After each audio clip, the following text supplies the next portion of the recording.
T K Madhavan 1885 മുതൽ 1930. ആലപ്പുഴ ജില്ലയിൽ കരുനാഗപ്പള്ളിയിൽ ജനിച്ചു. കേരള നവോത്ഥാനത്തിന്റെ മേഘജ്യോതിസ് എന്നറിയപ്പെട്ടത് ടി കെ മാധവൻ. കേരള നവോത്ഥാനത്തിന്റെ മേഘജ്യോതിസ് എന്നറിയപ്പെട്ടത് T K Madhavan. Pandit K P കറുപ്പന്റെ മഹാസമാധി എന്ന കൃതി ടി കെ മാധവന്റെ നിര്യാണത്തിൽ അനുശോചിച്ചുകൊണ്ട് എഴുതിയതാണ്. പണ്ഡിറ്റ് കെ പി കറുപ്പന്റെ മഹാസമാധി എന്ന കൃതി ടി കെ മാധവന്റെ നിര്യാണത്തിൽ അനുശോചിച്ചുകൊണ്ട് എഴുതിയതാണ്. തിരുവിതാംകൂറിലെ പൗരസമത്വവാദ പ്രക്ഷോഭത്തിന് നേതൃത്വം കൊടുത്തത് T K Madhavan, E J John, N V Jose. തിരുവിതാംകൂറിലെ പൗരസമത്വവാദ പ്രക്ഷോഭത്തിന് നേതൃത്വം കൊടുത്തത് T K Madhavan, E J John, N V Joseph. 1924 Kakinada INC സമ്മേളനത്തിൽ അയിത്തോച്ചാടന പ്രമേയം അവതരിപ്പിച്ചത് T K Madhavan. 1924 Kakinada INC സമ്മേളനത്തിൽ അയിത്തോച്ചാടന പ്രമേയം അവതരിപ്പിച്ചത് ടി കെ മാധവൻ. 1919 എല്ലാ ജാതിക്കാർക്കും ക്ഷേത്രപ്രവേശനം അനുവദിക്കണമെന്ന് ശ്രീമൂലം പ്രജാസഭയിൽ പ്രമേയം അവതരിപ്പിച്ചത് ടി കെ മാധവൻ. 1919 എല്ലാ ജാതിക്കാർക്കും ക്ഷേത്രപ്രവേശനം അനുവദിക്കണമെന്ന് ശ്രീമൂലം പ്രജാസഭയിൽ പ്രമേയം അവതരിപ്പിച്ചത് ടി കെ മാധവൻ. 1916 ക്ഷേത്രപ്രവേശനം എന്ന പേരിൽ ഒരു കൃതി എഴുതി പ്രസിദ്ധീകരിച്ചത് ടി കെ മാധവൻ. 1916 ക്ഷേത്രപ്രവേശനം എന്ന പേരിൽ ഒരു കൃതി എഴുതി പ്രസിദ്ധീകരിച്ചത് ടി കെ മാധവൻ. 1918 പൗരസമത്വവാദം എന്ന ലേഖനം എഴുതിയത് ടി കെ മാധവൻ. 1918 പൗരസമത്വവാദം എന്ന ലേഖനം എഴുതിയത് ടി കെ മാധവൻ. കൊല്ലത്തു നിന്നും 1915 ദേശാഭിമാനി എന്ന വാരിക പ്രസിദ്ധീകരിച്ചത് ടി കെ മാധവൻ. കൊല്ലത്തു നിന്നും 1915 ദേശാഭിമാനി എന്ന വാരിക പ്രസിദ്ധീകരിച്ചത് T K Madhavan. 1921 T K Madhavan ഗാന്ധിജിയെ കണ്ട് ഐത്തത്തിനെതിരെ സംസാരിച്ചത് തിരുനെൽവേലിയിൽ വെച്ച്. 1921 ടി കെ മാധവൻ ഗാന്ധിജിയെ കണ്ട് ഐത്തത്തിനെതിരെ സംസാരിച്ചത് തിരുനെൽവേലിയിൽ വെച്ച്. ഡോക്ടർ പൽപ്പു എന്ന കൃതി രചിച്ചത് T K Madhavan. Doctor Palpu എന്ന കൃതി രചിച്ചത് ടി കെ മാധവൻ. ഈഴവ സമാജം സ്ഥാപിച്ചത് ടി കെ മാധവൻ. ഈഴവ സമാജം സ്ഥാപിച്ചത് ടി കെ മാധവൻ. ധർമ്മപട സംഘം ആരംഭിച്ചത് ടി കെ മാധവൻ. ധർമ്മപട സംഘം ആരംഭിച്ചത് ടി കെ മാധവൻ. കേരള നവോത്ഥാന ചരിത്രത്തിലെ മേഘജ്യോതിസ്, കേരള അയിത്തോച്ചാടന സമരങ്ങളുടെ ശില്പി, കേരള ഫുസിഫുഡ് എന്നെല്ലാം അറിയപ്പെടുന്നത് ടി കെ മാധവൻ. കേരള നവോത്ഥാന ചരിത്രത്തിലെ മേഘജ്യോതിസ്, കേരള അയിത്തോച്ചാടന സമരങ്ങളുടെ ശില്പി, കേരള ഫുസിഫുഡ് എന്നെല്ലാം അറിയപ്പെടുന്നത് ടി കെ മാധവൻ. കുമാരനാശാൻ മഹാകാവ്യം എഴുതാതെ മഹാകവിയായത് കുമാരനാശാൻ. 1922 മദ്രാസിൽ വെച്ച് വെയിൽസ് രാജകുമാരൻ പട്ടും വളയും സമ്മാനിച്ചത് കുമാരനാശാന്.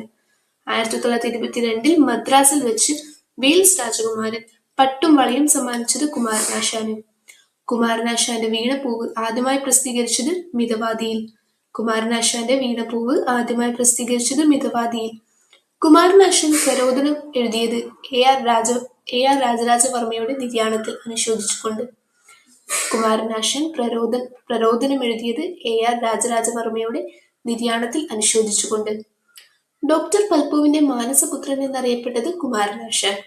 ഡോക്ടർ പൽപ്പുവിന്റെ മാനസപുത്രൻ എന്നറിയപ്പെട്ടത് കുമാരനാശാൻ. SNDPയുടെ സ്ഥാപക സെക്രട്ടറി കുമാരനാശാൻ. SNDPയുടെ സ്ഥാപക സെക്രട്ടറി കുമാരനാശാൻ. 1924 ആലപ്പുഴ പല്ലന നദിയിലെ റെഡ് മീർ ബോട്ട് അപകടത്തിൽ കുമാരനാശാൻ മരിച്ചു.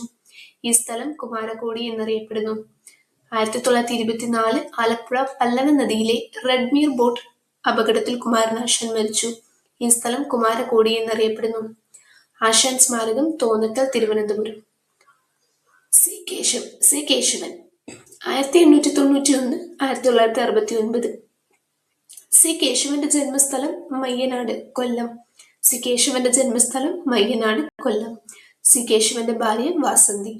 ജീവിത സമരം ആരുടെ ആത്മകഥയാണ്? സി കേശവൻ. ജീവിത സമരം ആരുടെ ആത്മകഥയാണ്? സി കേശവൻ. 1951 തിരുക്കൊച്ചിയുടെ രണ്ടാമത്തെ മുഖ്യമന്ത്രിയായത് സി കേശവൻ. 1951 തിരുക്കൊച്ചിയുടെ രണ്ടാമത്തെ മുഖ്യമന്ത്രിയായത് സി കേശവൻ. സിംഹള സിംഹം എന്ന് വിശേഷിക്കപ്പെട്ടത് സി കേശവൻ. സിംഹള സിംഹം വിശേഷിക്കപ്പെട്ടത് സി കേശവൻ. 1947 പാളയം സത്യാഗ്രഹം ഉദ്ഘാടനം ചെയ്തത് സി കേശവൻ. 1947 പാളയം സത്യാഗ്രഹം ഉദ്ഘാടനം ചെയ്തത് സി കേശവൻ. ആ ജന്തുവിനെ നമുക്ക് ആവശ്യമില്ല എന്ന് CP രാമസ്വാമി അയ്യരെ കുറിച്ച് പറഞ്ഞത് സി കേശവൻ. ആ ജന്തുവിനെ നമുക്ക് ആവശ്യമില്ല എന്ന് CP രാമസ്വാമി അയ്യരെ കുറിച്ച് പറഞ്ഞത് സി കേശവൻ. 1933 ചേർത്തല പ്രസംഗം നടത്തിയത് സി കേശവൻ. 1933 ചേർത്തല പ്രസംഗം നടത്തിയത് സി കേശവൻ. 1935 കോഴഞ്ചേരി പ്രസംഗം നടത്തിയതിന് അറസ്റ്റിലായി സി കേശവൻ ജയിൽ മോചിതനായത് 1937 തിരുവിതാംകൂർ ദിവാൻ സർ സി പി രാമസ്വാമിക്കെതിരെ. 1935 കോഴഞ്ചേരി പ്രസംഗം നടത്തിയതിന് അറസ്റ്റിലായ സി കേശവൻ ജയിൽ മോചിതനായത് 1937. ഒരു അമ്പലം നശിച്ചാൽ അത്രയും അന്ധവിശ്വാസം നശിക്കും, ശബരിമല തീപിടുത്തം എന്ന് പറഞ്ഞത് സി കേശവൻ. ഒരു അമ്പലം നശിച്ചാൽ അത്രയും അന്ധവിശ്വാസം നശിക്കുമെന്ന് പറഞ്ഞത് സി കേശവൻ. ഭഗവാൻ കാറൽ മാർക്സ് എന്ന പ്രയോഗം നടത്തിയത് 1947 സെപ്റ്റംബർ 14 വക്കത്ത് വെച്ച്. ഭഗവാൻ കാറൽ മാർക്സ് എന്ന പ്രയോഗം നടത്തിയത് 1947 സെപ്റ്റംബർ 14. തിരുവിതാംകൂറിന്റെ കിരീടം വെക്കാത്ത രാജാവ് എന്നറിയപ്പെട്ടത് സി കേശവൻ. തിരുവിതാംകൂറിന്റെ കിരീടം വെക്കാത്ത രാജാവ് എന്നറിയപ്പെട്ടത് C Kesavan. C V Kunjiraman 1871 മുതൽ 1949. ജന്മസ്ഥലം മയ്യനാട്, കൊല്ലം. സി വി കുഞ്ഞിരാമന്റെ ആത്മകഥ ഞാൻ. സി വി കുഞ്ഞിരാമന്റെ ആത്മകഥ ഞാൻ. അഭിപ്രായം ഇരുമ്പുലക്കയല്ല എന്ന് പറഞ്ഞത് സി വി കുഞ്ഞിരാമൻ. അഭിപ്രായം ഇരുമ്പുലക്കയല്ല എന്ന് പറഞ്ഞത് C V Kunjiraman. Theeyan, Simhalan, Bhashabhimani, P K എന്നീ പേരുകളിൽ കേരള കൗമുദിയിൽ ലേഖനമെഴുതിയത് C V Kunjiraman. Theeyan, Simhalan, Bhashabhimani, P K എന്നീ പേരുകളിൽ കേരള കൗമുദിയിൽ ലേഖനമെഴുതിയത് സി വി കുഞ്ഞിരാമൻ. ഈഴവരുടെ മതപരിവർത്തന സംരംഭം എന്ന പുസ്തകം എഴുതിയത് സി കുഞ്ഞിരാമൻ. ഈഴവരുടെ മതപരിവർത്തന സംരംഭം എന്ന പുസ്തകം എഴുതിയത് സി കുഞ്ഞിരാമൻ. 1904 പറവൂരിൽ സമുദായ പരിഷ്കരണ സഭയ്ക്ക് നേതൃത്വം നൽകിയത് സി വി കുഞ്ഞിരാമൻ. 1904 പറവൂരിൽ സമുദായ പരിഷ്കരണ സഭയ്ക്ക് നേതൃത്വം നൽകിയത് C V Kunjiraman. 1938 Thiruvithamkur State Congress രൂപീകരണ സമ്മേളനത്തിന്റെ അധ്യക്ഷൻ C V Kunjiraman. 1938 Thiruvithamkur State Congress രൂപീകരണ സമ്മേളനത്തിന്റെ അധ്യക്ഷൻ സി വി കുഞ്ഞിരാമൻ. ഡോക്ടർ പൽപ്പുവിന്റെ ട്രീറ്റ്മെന്റ് ഓഫ് തിയാസ് മലയാളം വിവർത്തനം ചെയ്തത് സി വി കുഞ്ഞിരാമൻ. ഡോക്ടർ പൽപ്പുവിന്റെ ട്രീറ്റ്മെന്റ് ഓഫ് തിയാസ് മലയാളത്തിൽ വിവർത്തനം ചെയ്തത് സി വി കുഞ്ഞിരാമൻ. കേരള കൗമുദി പത്രം 1911 മയ്യനാട് നിന്നും പ്രസിദ്ധീകരിക്കാൻ നേതൃത്വം നൽകിയത് സി വി കുഞ്ഞിരാമനാണ്. കേരള കൗമുദി പത്രം 1911 മയ്യനാട് നിന്നും പ്രസിദ്ധീകരിക്കാൻ നേതൃത്വം നൽകിയത് C V Kunhiraman. Thank U.